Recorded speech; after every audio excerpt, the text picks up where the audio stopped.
ভুল করে নেইমারকে তুলে নেওয়া হলে মাঠেই মেজাজ হারান নেইমার। দেখুন কি ঘটেছিল।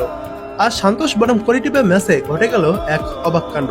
অবশ্য শেষ পর্যন্ত সান্তোস ম্যাচটি ৩-০ গোলে হেরে যায়।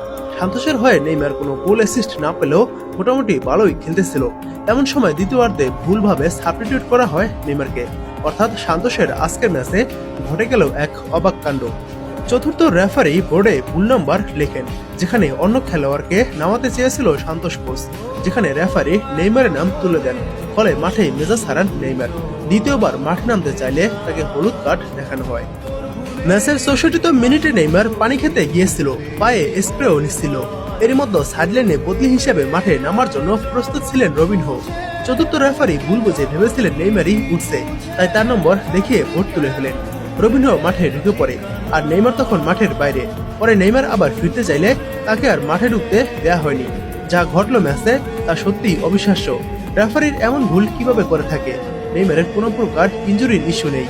এই ভুলে নেইমার তো ক্ষতিগ্রস্ত হয়েছে এবং সান্তোসও ক্ষতিগ্রস্ত হয়েছে।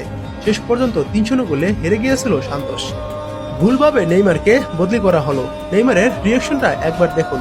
কালকে ব্রাজিলের স্কোয়াড ঘোষণা, আর আজকে যদি শিরোনাম হয় ইনজুরি নিয়ে মাঠ ছেড়েছেন নেইমার, তাহলে নেইমারের যে বিশ্বকাপ স্বপ্ন শেষ তা দুনিয়ার সবাই জানে।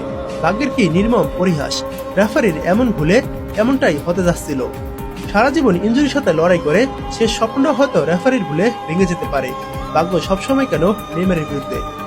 ঘটনার মূল সূত্রপাত চতুর্থ রেফারির বোর্ডে ভুল নাম্বার তোলা নিয়ে। সাধারণত খেলোয়াড় পরিবর্তনের সময় দলের কোচ বা কোচিং স্টাফ রেফারিকে একটি চিরকুট বা ফর্ম দেন, যেখানে কোন খেলোয়াড় মাঠ থেকে উঠবে এবং কে নামবে তার নম্বর লেখা থাকে। চতুর্থ রেফারি হয়তো কোচের দেওয়া নম্বরটি ভুল করেছেন, অথবা বোর্ডে তোলার সময় ভুল বোতাম চেপেছেন। সান্তোসের কোচের পরিকল্পনায় নেইমারকে মাঠে নামানোর কথা আর হয়তো পরে ছিল বা একেবারেই ছিল না, কিন্তু বোর্ডে তার নম্বর ভেসে ওঠায় পুরো পরিকল্পনা ভেস্তে যায়। নেইমার মাঠের ভেতরে এবং মাঠের বাইরে সবসময় একজন আবেগপ্রবণ খেলোয়াড়। তার মেজাজ হারানোর পিছনে যৌক্তিক কারণ ছিল।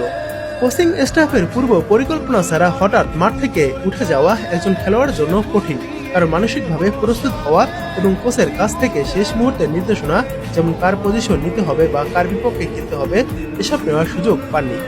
আজকের এই ম্যাচটি কার্লো আনচেলত্তি টিভিতে নেইমারকে ভালোভাবে পর্যবেক্ষণ করেছেন। নেইমারের যে এই উঠে যাওয়াটা, এটা হয়তো ভালোভাবে নেননি কার্লো আনচেলত্তি। এখন দেখা যাক আগামীকাল নেইমারকে স্কোয়াডে ডাকে কিনা কার্লো আনচেলত্তি। নেইমার হয়তো পুরোটা সময় খেলতে চেয়েছিলেন, গোল বা অ্যাসিস্ট করে সান্তোসকে কিছুটা এগিয়ে দেওয়ার চেষ্টাও করেছিলেন এবং নিজের পারফরমেন্স ধরে রেখে বা গোল অ্যাসিস্ট পেলে হয়তো আগামীকাল বিশ্বকাপের স্কোয়াডে নেইমার থাকতে পারতেন।